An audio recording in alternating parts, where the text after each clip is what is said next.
मोदी और Biden meeting में भी कई अहम मुद्दों पर सहमति बनी है। हालांकि इस बारे में एक डिटेल अब आपके सामने, क्योंकि फ्री हिंद प्रशांत पर जोर देकर चीन को जो ये बड़ा संकेत मिला है, उसी के तहत एक्सपर्ट्स के साथ समझना जरूरी है कि ये किस तरीके का सुमेरा एक क्लियर मैसेज चीन को इस डायलॉग के बाद दिया गया है। वहीं डिफेंस से जुड़ी बड़ी डील पर सहमति को लेकर भी बड़ी खबर आई। हालांकि साझा चुनौतियों से मिलकर लड़ने के संकल्प के तहत मीटिंग पर व्हाइट हाउस ने जिस तरीके से बयान दिया है, उसी बारे में इंफॉर्मेशन देने से पहले एक्सपर्ट्स के साथ चर्चा। सुमेरा जी हाँ, अचल मल्होत्रा जी, अगर मैं आपसे शुरुआत करूं, और लगातार हम ये बात कर रहे हैं कि एक पॉसिबिलिटी है, क्योंकि इस वक्त इस मंच पर मौजूद है कि अमेरिका और रूस के डेलीगेशन के बीच कोई बातचीत हो या कोई एक जो बैकडोर डिप्लोमेसी है उसका कोई चैनल खुले।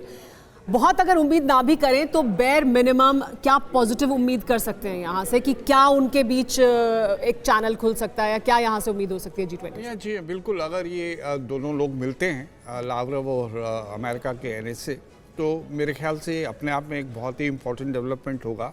सवाल ये है कि मिलने के बाद क्या बात करेंगे, क्या वो वॉर की निटी-ग्रिटी पे बात करेंगे, वॉर को रोकने के लिए बात करेंगे, या उनका फोकस जो G20 की डिक्लेरेशन है जिसमें एक पैराग्राफ अटका हुआ है इस बात पे कि क्या पोजीशन होनी चाहिए, क्या कोई उस पर कंसेंसस बनाने की दिशा में बात करेंगे। देखिए, अमेरिका हो, वेस्ट हो, रशिया भी हमसे सिंपैथी रखता है।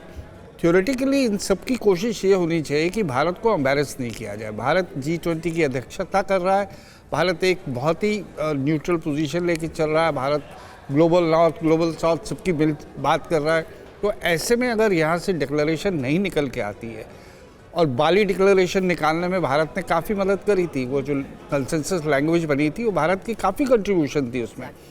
तो मुझे तो यहाँ तक कहूँगा कि अमेरिका और G7 कंट्रीज़ के लिए ये एक इम्तहान की घड़ी है कि उन्हें भारत की जो रेपुटेशन है उसे बरकरार least that we can expect is कि एक जो डिक्लेरेशन है उसमें जहां बात फंसी है, कम से कम वहां बात ना फंसे, तो बात हो जाए, उस पर बात हो जाए, और वही फिर नए रास्ते निकल आएंगे। उसके बाद हम एक बिग वॉल पर जाकर और एक और अहम जानकारी देंगे, जहां एक तरफ हम अमेरिका और रशिया की मुलाकात की बात कर रहे हैं, वहीं मोदी और बाइडेन की मुलाकात के बाद व्हाइट हाउस से साझा घोषणा पत्र जारी किया गया है। अलग अलग मुद्दों पर क्या कहा गया है इस घोषणा पत्र में, आइए वो भी आपको दिखाते हैं। कौन कौन से मुद्दे जिन पर चर्चा हुई और उसके बारे में क्या कुछ अहम जानकारी निकलकर सामने आई। तो देखिए, चीन पर क्या कहा है वो बताते हैं आपको। साझा चुनौतियों से हम मिलकर निपटेंगे, चीन के मुद्दे पर अमेरिका और भारत का ये रुख है। चीन पर यह भी कहा गया कि दोनों देश क्वाड की अहमियत से सहमत हैं। क्वाड अहमियत रखता है दोनों देशों के लिए, यानी भारत और अमेरिका के लिए भी, क्योंकि चीन को इससे बहुत दिक्कत है। इसके अलावा फ्री और खुले इंडो पैसिफिक का समर्थन करते हैं अमेरिका और भारत। अमेरिका के लिए बहुत महत्वपूर्ण है, भारत उसका साथ दे रहा है इसमें। इंडो पैसिफिक में क्वाड की भूमिका अहमियत रखती है। हालांकि चीन के लिए जाहिर सी बात है बहुत मुश्किल है, उसको जो क्वाड है वो एंटी चीन एक गठबंधन दिखाई देता है। लेकिन ये इसके अलावा कहा गया कि 2024 में क्वाड की मीटिंग में आएंगे बाइडेन भी, यानी बाइडेन भी पहुंचेंगे क्वाड की मीटिंग में। इसके अलावा रक्षा से रिलेटेड, यानी सुरक्षा से रिलेटेड क्या कुछ बातचीत हुई है और उससे निकलकर क्या जानकारी आई है और क्या समझौते हुए। देखिए, GE एरोस्पेस और HAL में समझौता हुआ है, ये भारत के लिए एक बड़ी उपलब्धि है। इसके अलावा भारत में GE F414 जेट इंजन का निर्माण किया जाएगा। तब जब मोदी अमेरिका गए थे तब इसकी नींव रखी गई थी और अब इसे और आगे बढ़ाया गया है। बाइडेन ने किया MQ-9B ड्रोन डील का स्वागत भी। तो ड्रोन डील जो भारत और अमेरिका के बीच में हुई है उसका भी स्वागत किया गया है।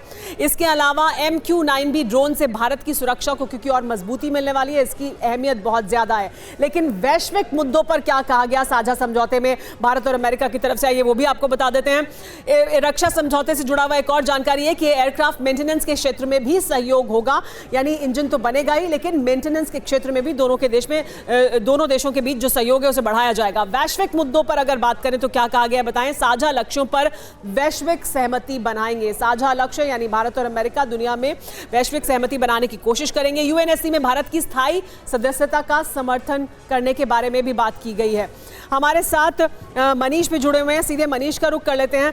मनीष, ये जो भारत और अमेरिका के बीच बातचीत हुई और उसके बाद जो जॉइंट डिक्लेरेशन सामने आया है उसमें क्वाड की अहमियत के बारे में बात की गई है। क्वाड को कैसे समर्थन करेंगे बाइडेन भी आएंगे, अगली जो बैठक होगी 2024 में, तो क्वाड की अहमियत को खासतौर पर अंडरलाइन किया गया। इसके अलावा अहम समझौते भारत और अमेरिका के बीच में हुए हैं, वो तो हैं ही, लेकिन वैश्विक मुद्दों में भी भारत और अमेरिका की सहमति बनेगी और वैश्विक मुद्दों पर भी समर्थन जुटाएंगे, ये भी कहा गया। आपके मुताबिक कौन सा सबसे अहम और सिग्निफिकेंट पहलू निकलकर सामने आया इस बैठक से?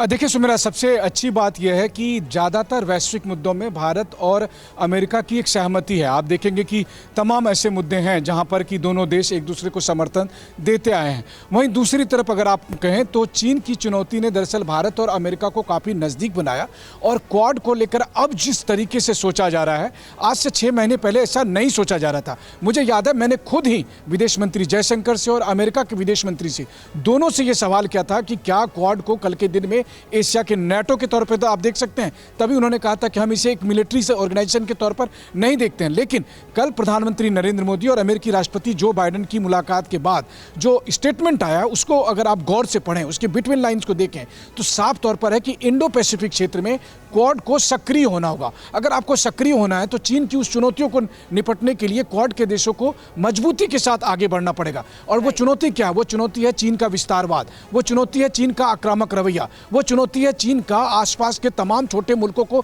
धमकाना। और ऐसे में क्वाड का क्या रोल होगा? क्वाड का रोल केवल व्यापार से नहीं हो सकता। क्वाड का रोल होगा उन देशों को, वो जो 1 दर्जन से अधिक देश हैं, उनको ये भरोसा देना कि हम आपके साथ हैं। फिर चाहे वो ताइवान हो, फिर चाहे वो फिलीपींस हो, चाहे वो मलेशिया हो या कोई सिंगापुर हो, अगर किसी भी देश को जोड़ो। और इसीलिए आप देखिए कि क्वाड के देशों ने अपना इंटरेक्शन बढ़ाया और बीते 72 घंटे में आप देखिए कितना कुछ चेंज हुआ है। 72 घंटे के अंदर पहले ईस्ट एशिया समिट में जकार्ता में प्रधानमंत्री मोदी ने बिना चीन का नाम लिए चीन के नीतियों पर आक्रामक तरीके से वॉर किया, और उसके बाद फिर जाकर प्रेसिडेंट बाइडेन के साथ उनकी मीटिंग में क्वाड को लेकर जिस तरह का जिक्र है, और अगले साल जब क्वाड सम्मेलन होगा तो निश्चित तौर पर चीन पर नियंत्रण के लिए यह एक बड़ा डेवलपमेंट आप मान सकते हैं। इंफॉर्मेशन आपने दी है, जहां साझा चुनौतियों से मिलकर निपटने की बात तो कही गई है, लेकिन विदेश मामलों के जानकार निनाद सेठ इस वक्त हमारे साथ हैं। निनाद, मैं चाहूंगी कि सरल शब्दों में हमारे दर्शकों को यह समझाएं कि आखिर इंडो पैसिफिक में क्वाड की इतनी अहमियत है क्या, जिसके तहत अब की जा रही ये चर्चा बहुत महत्वपूर्ण हो जाती है। देखिए, क्वाड की जो प्रेजेंस है इंडो पैसिफिक में वो सबसे महत्वपूर्ण है। वो शुरू होती है बहरीन से, जहां अमेरिका की 5th फ्लीट है, जो अपने आप में बहुत बड़ी बड़ी कंट्रीज़ की नेवीज से बड़ी है। उसके बाद वो इंडिया आती है, जहां Indian navy one of the world's biggest navies है, ब्लू वाटर नेवी है। उसके बाद इंडियन नेवी के बाद वो जापानीज़ नेवी में जाती है, जो आर्ग्यूएबली मेरे ख्याल से एशिया की सबसे पावरफुल नेवी है। और उसके बाद वो ख़त्म होती है पैसिफिक ओशन में अमेरिका की 7th फ्लीट के साथ। तो ये जो एक जाल है जिसको कह सकते हैं, वो एक ऐसा खतरनाक जाल है कि चीन उसमें फंस के रह जाएगा, क्योंकि उसके जो पहले नियर आइलैंड और फार आइलैंड्स हैं, वहाँ तक पहुँचना भी उसके लिए मुश्किल हो जाएगा। यहाँ बड़ी इंटरेस्टिंग बात यह है कि G20 में अगर आप क्रिकेट की एनालॉजी लें तो चाइना को लगा था कि उन्होंने बॉल छोड़ दी है वेल लेफ्ट, पर लगता है कि गुगली आ गई है और उन्होंने क्लीन बोल्ड कर दिया है। क्योंकि इस तरह की G20 में जहाँ जो एक इकोनॉमिक फोरम है, वहाँ अगर ये डिप्लोमेटिक बातें हो रही हैं और मिलिट्री बातें हो रही हैं, तो मेरे को लगता है कि चाइना का ना आना शी जिनपिंग को बड़ा महंगा पड़ा।